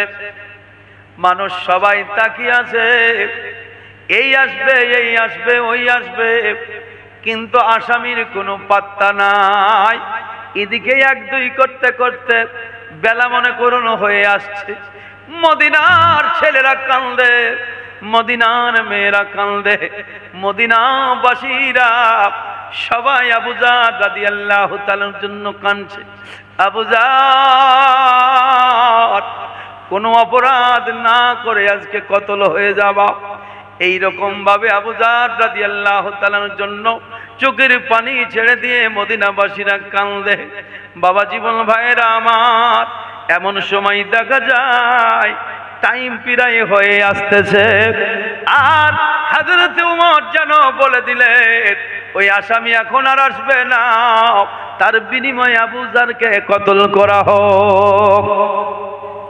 জল্লাদের কাছে মনে করুন নিয়ে যাচ্ছে, এমন সময় দেখা যায় মরু প্রান্তরের দিকে তাকিয়ে কে যেন ঘোড়ার উপরে সওয়ার হয়ে বারবার চিৎকার করে বলতেছে, ও মদিনাবাসীরা, ও মদিনার ছেলেমেয়েরা, ও মদিনার গভর্নর, ও মদিনার মহানায়ক, ও আমিরুল মুমিনিন, দয়া করে একটু দাঁড়িয়ে যান, দয়া করে একটু দাঁড়িয়ে যান। হযরত ওমর রাদিয়াল্লাহু তাআলা চোখে পড়েছে, বলতে দেখো গো, আমার মনে হয় ওই আসামি ছুটে আসতেছে। যখন আসতেছে একটু তোমরা দাঁড়াও, লোকটাকে দেখা যাক। এই দিকেই যখন ছুটে আসতেছে, সত্যি দেখা গেল কিছুক্ষণ পরে আল্লাহর নবীর সেই সাহাবী, যাকে বলে ঈমানদার, যাকে বলে মুমিন, যাকে বলে আশিকে রাসূল, তিনি এসে হাজির হয়ে গেলেন। বাবারাও, কিছুক্ষণ পূর্বে যে মানুষটার জন্য মদিনাবাসীরা ক্ষিপ্ত ছিল, সেই মানুষগুলোর মন আপনার পাল্টে গেল। যাওয়ার পরে মনে মনে তারা বলতে লাগলো, বাস্তবে ঈমানদার না হলে কতল হওয়ার জন্য কি কেউ ছুটে আসে? মুসলমান, তোমাদের ইতিহাস হচ্ছে মওতের জন্য মুমিন কোনদিন ভয় করে না। মওত সে নেহি ডরতে, আরে মুস্তফা কে दीवाने, मौत से नहीं डरते मुस्तफा के दीवाने, मर कर भी नहीं मरते, अरे मुस्तफा के दीवाने।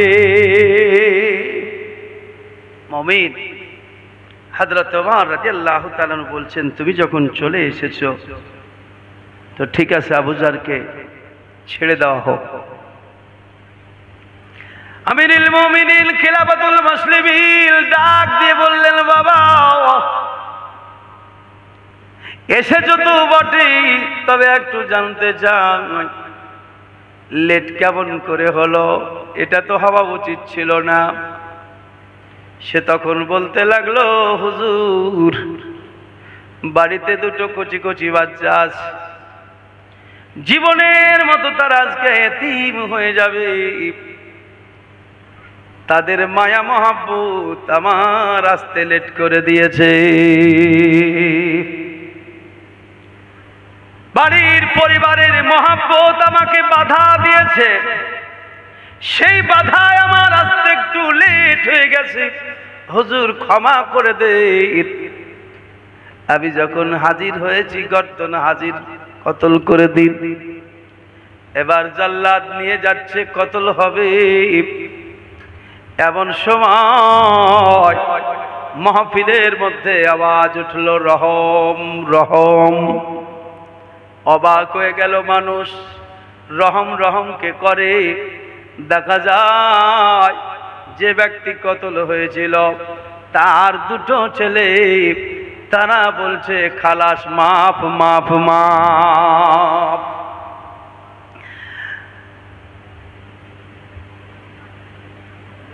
নারায়ে তাকবীর, নারায়ে তাকবীর, নারায়ে রিসালাত। হুজুর মুবারক, হুজুর মুবারক। হুজুর আমাদের চলে এসেছেন আলহামদুলিল্লাহ। ভাই, সিলসিলার মধ্যে থাকবেন। জীবন যদি বাঁচাতে চান, ঈমান যদি বাঁচাতে চান, সিলসিলা, আমার সিলসিলাও হচ্ছে নকশবন্দি মুজাদ্দিদি তরিকার মানুষ আমি। আমার পীর মুর্শিদ শাহ আবরারুল হক মাদ্দাজিল্লাহুল আলী ওয়ান নূরানী। আবার মুর্শিদাবাদে আমার আলিমউদ্দিন উলাহারি রহমাতুল্লাহ আলাই ফুল ফুটিয়েছেন এই আপনার মুজাদ্দিদ নকশবন্দি তরিকার। আমার উদ্দেশ্য বাবা, যে যেখানে আছেন আপন আপন জায়গায় থাকুন, কেউ কারো হিংসা করবেন না, কেউ কারো হিংসা করবেন না। হিংসা দিয়ে হিংসুকের মন যাই না জয় করা, প্রেম পরশে জয় করিলেন, প্রেমিক হয়ে এলেন যারা। তরিকা মোতাবিক জীবন যাদের নাই তারা বিপদগামী, তারা খুঁজে পাবে না সরল রাস্তা, সঠিক রাস্তা। তরিকা মোতাবিক যারা চলে তারা ইহদিনাস সিরাতাল মুস্তাকিমের উপরে কায়েম আছে। আর বেতরিকা যারা, তারা সঠিক জায়গায় নাই। এখন কে বেতরিকায়, কে কোন জায়গায়, ওটা খোঁজ করার আমার টাইম নাই, আর ওটা খোঁজ করার আমার প্রয়োজনও মনে করে না। যে যেখানে আছেন আপন আপন জায়গায়, কেউ কারো হিংসা করবেন না। সবাই আপন আপন জায়গায়। একই পীরের মুরিদ সবাই হবে না। আমি যদি মনে করি আমার পীরেরই সব মুরিদ হোক, তাই হবে গো? হবে না। তাহলে তো শয়তানের গোলামি থাকতো না। কি বলেন? আবু জাহেলের লোকই তো থাকতো না, আবু লাহাবের লোকই তো থাকতো না। তাহলে দুনিয়ার বুকে থাকবে, সব রকম থাকবে। আপনি যে রাস্তায় আছেন সেই রাস্তায় কায়েম ও দায়েম থাকবেন। কামেল পীর মুর্শিদ যে আপনারা ধরেছেন সেই মোতাবিক জীবন চালাবেন, দেখবেন সঠিক জায়গায় গন্তব্যস্থলে আপনি পৌঁছে যাবেন। মহব্বতে দরুদ শরীফ আল্লাহুম্মা সাল্লি আলা, হ্যাঁ 10-15 আসুক, ওয়ালা আলি সাইয়্যিদিনা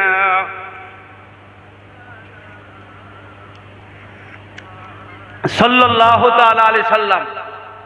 পীরের বিরুদ্ধে কিছু কিছু পুঁথিগত সামান্য অল্প পানির মাছ মনে করুন, নাম তাদের নিতেও আমাকে খারাপ লাগে। তার কারণ ফেরাউনের নাম কোরআনে আছে, কিন্তু ফেরাউন কি আপনাদের গ্রামে কারো নাম আছে? কি গো? নমরুদের নাম কোরআন মাজিদে আছে, কিন্তু কোন ছেলে মেয়ের নাম কি নমরুদ রেখেছেন? তো ঠিক এইরকম পীর বিরোধী, মুর্শিদ বিরোধী, তাদের বিরুদ্ধে যারা কথা বলে তার নাম নিতেও আমাকে ঘৃণা লাগে। সেই কারণে তাদের নাম নিতে রাজি আমি নই। আমার ভাইয়েরা, বাবারা, খবরদার, তাদের বক্তব্যে নিজেকে দুর্বল করবেন না, নিজেকে দুর্বল করবেন না। পীর ওলি গাউস কুতুবের সেদিনও কিছু করতে পারেনি, আজও পারবে না, কিয়ামত পর্যন্ত পারবে না। ও যত পারে চিৎকার করবে, চিৎকার তাকে করতে দেন, তাতে কোনো যায় আসে না ওলিয়া উলিয়া গাউস কুতুবের। অতএব হ্যাঁ, নিজেকে ভাইরাল হওয়ার জন্য পীরেদের বিরুদ্ধে, ফুরফুরা শরীফের বিরুদ্ধে, আর অন্যান্যর বিরুদ্ধে, মানে এটাও একটা পীর সাহেবদের গুণ যে তাদের বিরুদ্ধে বললে আর একজন ভাইরাল হয়ে যায়। কি গো? এটাও একটা কারামত আপনি মনে করেন। পীর সাহেবদের এটাও একটা কারামত যে তাদের বিরুদ্ধে যদি বলা যায় তো নিজের পরিচিতি বেড়ে যায়। তো কিছু কিছু শয়তান আজাজিল মার্খা আপনার, তারা পীর ওলি গাউস কুতুবের বিরুদ্ধে আজে বাজে বলে নিজেকে ভাইরাল হতে চায়। আর আমি একটু, হুজুর যখন আসেন হুজুরদেরকে আমার বলা তো উচিত হবে না, তো আমার মনে হয় এই সমস্ত গাধার পিছনে না পড়া ভালো। হ্যাঁ, এই সমস্ত গাধা যে যা বলছে বলতে দেন, আপনারা ওদের বিরুদ্ধে কিছু মুখ না খোলাই ভালো। তার কারণ ওরা তো চাইছে যে এরা মুখ খুলুক, মুখ খুললেই তো আমার লাভ।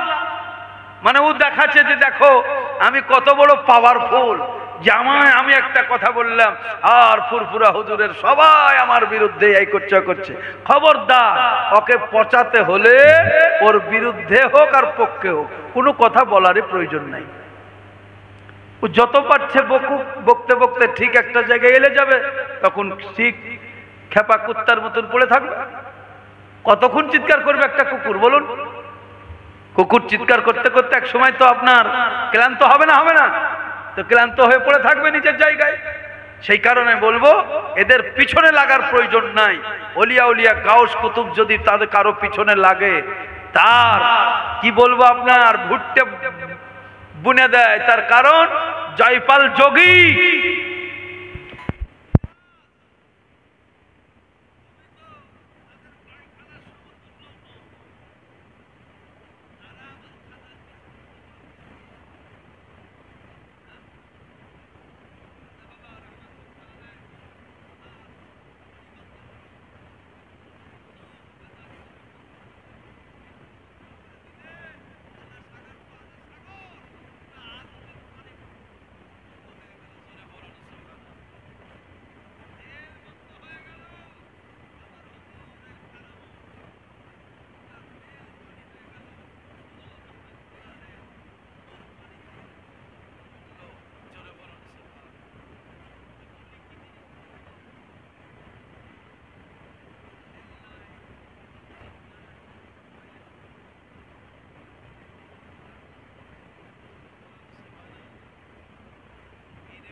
যদি চলবি সিধা রাহা, পীর বলে ধর কামেল ওলি, যদি চলবি সিধা রাহা, তোর সঙ্গের সাথী কেউ হবে না, মুখে বলবে আহা, যদি চলবি সিধা রাহা। ভাইরা আমার, কোরআন মাজিদ থেকে পড়েছিলাম ইহদিনাস সিরাতাল মুস্তাকিম। এই সিরাতে মুস্তাকিমই হচ্ছে পীর ওলি গাউস কুতুবের রাস্তা। কোরআন মাজিদের মধ্যে আপনারা বলেন, কোরআন মাজিদ বলছি, নামাজের মধ্যে আপনারা পড়েন আল্লাহুম্মা সাল্লি আলা মুহাম্মাদিন ওয়া আলা আলি মুহাম্মাদ। এরা বাইরে পীর মানে না, কিন্তু নামাজের মধ্যে পীর মানে।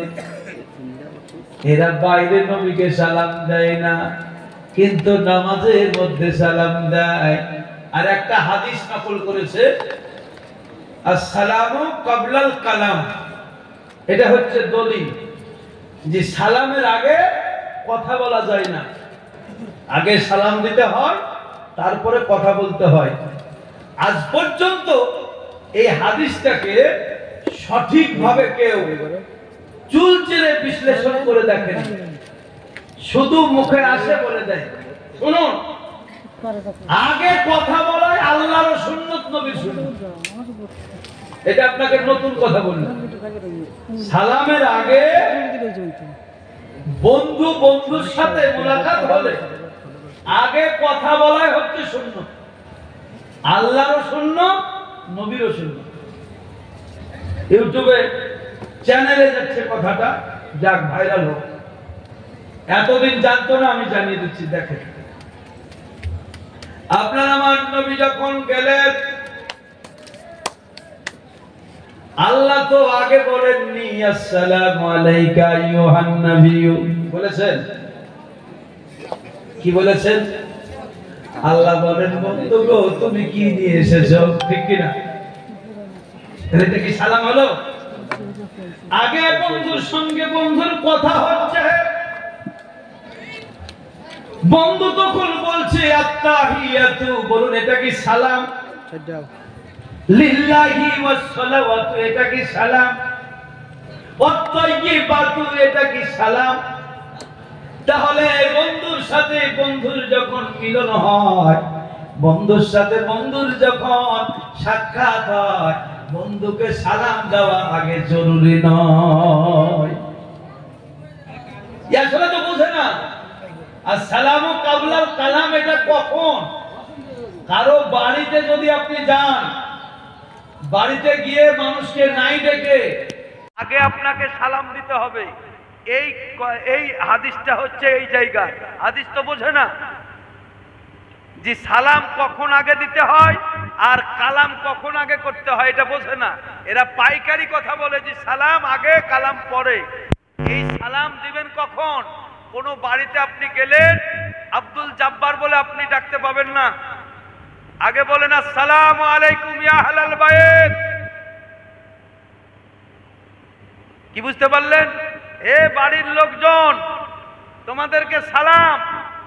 পুরুষ যদি ওই বাড়িতে থাকে তখন বলবে ওয়া আলাইকুমুস সালাম। আপনি জেনে গেলেন আব্দুল জাব্বার ভাই বাড়িতে আছে, তখন আপনি অনুমতি চান যে ভাই একটু প্রয়োজন ছিল, আসবো। বুঝতে পারলেন? সে যদি অনুমতি দেয় তখন আপনি বাড়িতে ঢুকবেন। এবার আপনি সালাম দিচ্ছেন আসসালামু আলাইকুম ইয়া আহলাল বাইত, কোন জবাব আসলো না। আসসালামু আলাইকুম ইয়া আহলাল বাইত, কোন জবাব আসলো না। আসসালামু আলাইকুম ইয়া আহলাল বাইত, কোন জবাব আসলো না। 3 বার যদি আপনি দেওয়ার পরে জবাব না পান, আপনি মনে করে নেবেন আপনার সালাম অবশ্যই তারা নিয়েছে। বাড়িতে কোনো পুরুষ মানুষ নাই, বেগানা মানুষের সঙ্গে নারী কথা বলবে না, সেই কারণে জোরে সালামের জবাব দেয় নাই। বাচ্চা নাবালক আছে, মনে করুন নারী আছে, আপনার সালামের জবাব নিয়ে দিয়েছে, আপনাকে বুঝে নিতে হবে এই বাড়িতে পুরুষ নাই, ফিরে আসতে হবে। বুঝতে পারলেন যে কখন কথা আগে আর কখন সালাম আগে, এটা তো জানতে হবে। আমার নবীজি যখন মেরাজে গেলেন, আমার আল্লাহ পাক বলছেন বন্ধু গো, বন্ধু যখন বন্ধুর বাড়ি যায়, বন্ধু যখন বন্ধুর সঙ্গে সাক্ষাৎ করতে যায়, কত কিছু বন্ধুর জন্য বন্ধু নিয়ে যায়। আমার হাবিব, আমার বন্ধু আজকে আমার কাছে এসেছে, আমার বন্ধু আমার জন্য কি নিয়ে এসেছে আমি মাবুদ জানতে চাই। আমার আল্লাহ নবীকে আগে সালাম দেন নাই। বুঝতে পারা গেল আগে সালাম দেওয়া সুন্নত নয়, আগে কথা বলাই আল্লাহর সুন্নত। এ কাঠমোল্লা তো বোঝে না। মানে আমরা ইয়া নবী সালাম আলাইকা বলি, তো বলে নবীকে ডেকে সালাম দিছে। আরে ডেকে সালাম ইয়া নবী না বলে তো তুই আগে বল না সালাম আলাইকা ইয়া নবী, তুই তাও তো বলিস না। তুই তো বেদাত বলিস, তুই তো শিরক বলিস। তুই বেদাত আর শিরকের ফতোয়া দিয়ে মানুষকে মুশরিক বানাস, আর আমরা তা করি না। তুমি আগে পারলে আগে দাও, পরে পারলে পরে দাও, কিন্তু নবীকে সালাম দাও। কি গো? হ্যাঁ, আমার আল্লাহ পাক বললেন বন্ধু কি নিয়ে এসেছো? তাহলে বুঝতে পারা গেল বন্ধুর সঙ্গে আগে সালাম হয় না, বন্ধুর সঙ্গে আগে সালাম হয় না। বিবিকে সালাম দাও ভালো, বিবিকেও সালাম দেব, মহব্বত বাড়বে। কিন্তু বিবিকে যদি সালাম দেন তো হাসবে, হাসবে না? আসসালামু আলাইকুম, কিছু কিছু মেয়ে লোক আছে ওয়ালাইকুম সালাম না বলে বলবে যে তো মৌলবি হ্যাঁ বাড়ি চলে এসেছে, একে আর পাঠানো হবে না, একে আর জালসায় পাঠানো হবে না। মৌলবি হয়ে গেলে বিরাট ফতুয়া টতুয়া দিবে, মুশকিলে পড়ে যাবে। হ্যাঁ, সালাম দিতে হবে, সালাম দেওয়ার ক্ষেত্র আছে। এক জাহেল, ইবনে জাহেল, কি আর বলবো, বাংলাদেশের আছে, দেখবেন ইউটিউবে পাবেন, বলছে পেশাব ফিরছে সালাম দাও, পায়খানা ফিরছে সালাম দাও, হ্যাঁ নামাজ পড়ছে সালাম দাও, খেতে বসাতে সালাম দাও, মানে পাইকারি সালাম, শুধু সালাম দিয়ে চলে যাও। আমি বলে রে আমার কাছে আছে তো তোকে দিব কেন? দেওয়ার উপযুক্ত যদি মনে করি দিব, না হলে দিব না। কি গো, হ্যাঁ আমার আছে, দেওয়ার যদি উপযুক্ত মনে করি, যার সাথে আমার দিলের মিল নাই তার সাথে হাত মিলিয়ে কোনো লাভ আছে? যার সাথে আমার দিলের অন্তরের মিল নাই তাকে সালাম দিয়ে আমি কি করব? আর তার সালাম নিয়েই আমি কি করব বলেন? তার সাথে তো আমার অন্তরের মিল নাই, বলে সালাম দাও, যত বড় সালাম দাও, সালাম আলাইকুম সালাম আলাইকুম। বোকা, সালামের জায়গা আছে, ক্ষেত্র আছে, সেই ক্ষেত্র বিশেষে সালাম দাও, আজে বাজে যেখানে সেখানে দিলে হবে না। আমার আল্লাহ পাক নবীকে আগে বললেন কথা, তখন নবী কি বললেন? আল্লাহ পাক আমি নিয়ে এসেছি। নবীও তো আল্লাহকে কই সালাম দিলেন না, আর আল্লাহ নবীকে আগে সালাম দেয়নি। আল্লাহ যখন জানতে চাইলেন, নবী তখন বলছেন আত্তাহিয়াতু লিল্লাহি ওয়াসসালাওয়াতু ওয়াত-তাইয়্যিবাত। এতগুলো কথা হলো, তারপরে আল্লাহ সন্তুষ্ট হয়ে, তাহলে যার উপরে সন্তুষ্ট আছেন তাকে সালাম দিবেন, আজে বাজে এখানে ওখানে সালাম বিনিময় করবেন না। সন্তুষ্ট না থাকাতে সালাম কি করে হয়? আল্লাহ পাক সন্তুষ্ট হয়ে গেলেন নবীর ওপরে। নবীকে তখন আল্লাহ সালাম দিচ্ছেন, আসসালামু আলাইকা আইয়ুহান নাবিয়্যু। আল্লাহ পাক বলছেন, নবী গো, আমায় যে সালাম তোমাকে দিচ্ছি, এই সালাম আদমের নয়, মুসার নয়, ঈসার নয়, দাউদের নয়, তোমার পূর্বে যত নবী রাসূল গুজরে গেছে কোন নবী রাসূলের জন্য সালাম নয়। আসসালামু আলাইকা, ওগো নবী, খাস করে আমি তোমার উম্মতের জন্য তোমাকেই সালাম দিলাম। ওয়া রাহমাতুল্লাহ, এবং আল্লাহ বললেন আমার রহমত তোমাকে দিলাম। ওয়া বারাকাতুহু, এবং আমার বরকত তোমাকে দান করলাম। আমার নবীজি সালাম নিলেন, রহমত নিলেন, বরকত নিলেন, নেওয়ার পরে বলছেন আসসালামু আলাইনা ওয়া আলা ইবাদিল্লাহিস সালিহিন। নবী আর আসবেন না, রাসূল আর আসবেন না, সিদ্দিকীদের জামাত আর থাকবে না, কিয়ামত পর্যন্ত সালেহীনগণ থাকবেন। তাই নবীজি সালেহীনদের কাছে আল্লাহর সালাম রহমত বরকত রেখে দিলেন। ওই সালেহীনদের মধ্যে আপনারা একজনকে পেয়েছেন, শাহ হাসান বাগদাদি রহমাতুল্লাহ আলাইহি। তাই তিনার রওজা শরীফে গেলে রহমত বরকত শান্তি পাবেন। কেন? নবীজি উনাদেরকে দিয়েছেন, বুঝতে পারলেন? নবীজি উনাদেরকে সালাম দিয়েছেন, আসসালামু আলাইকা আইয়ুহান নাবিয়্যু ওয়া রাহমাতুল্লাহি ওয়া বারাকাতুহু, আসসালামু আলাইনা ওয়া আলা ইবাদিল্লাহিস সালিহিন। নবী আমার সালাম রহমত বরকত সালেহীনদের মাঝে রেখেছেন। তাই ফুরফুরা শরীফ বলুন, আপনার বাগদাদ শরীফ বলুন, আর আমার খাজা আজমির রহমাতুল্লাহ বলুন, আমার বেরেলভী হযরত বলুন, আপনার আলা হযরতের দরবার বলুন, আমার উলাহারি রহমাতুল্লাহের দরবার বলুন, খুলনা বলুন, যেখানে ওলিয়া উলিয়া গাউস কুতুব আছেন, তিনাদের দরবারে গেলে অপূর্ব এক শান্তি পাওয়া যায়। কি গো, পাওয়া যায় না? বলুন, ফুরফুরা শরীফে আপনারা যারা মুরিদ যান তো শান্তি মিলে না? মিলে না? হ্যাঁ, কেন মিলে? আমার নবী সেই শান্তি রহমত বরকত সেখানে রেখেছেন। সেই কারণে আমি অনুরোধ রাখবো, তরিকা ছাড়া চলার চেষ্টা করবেন না। যে তরিকায় আছেন খুব উপযুক্ত তরিকা, যে তরিকায় আপনি বড় বড় ওলিয়া উলিয়া গাউস কুতুবকে আপনি পাবেন।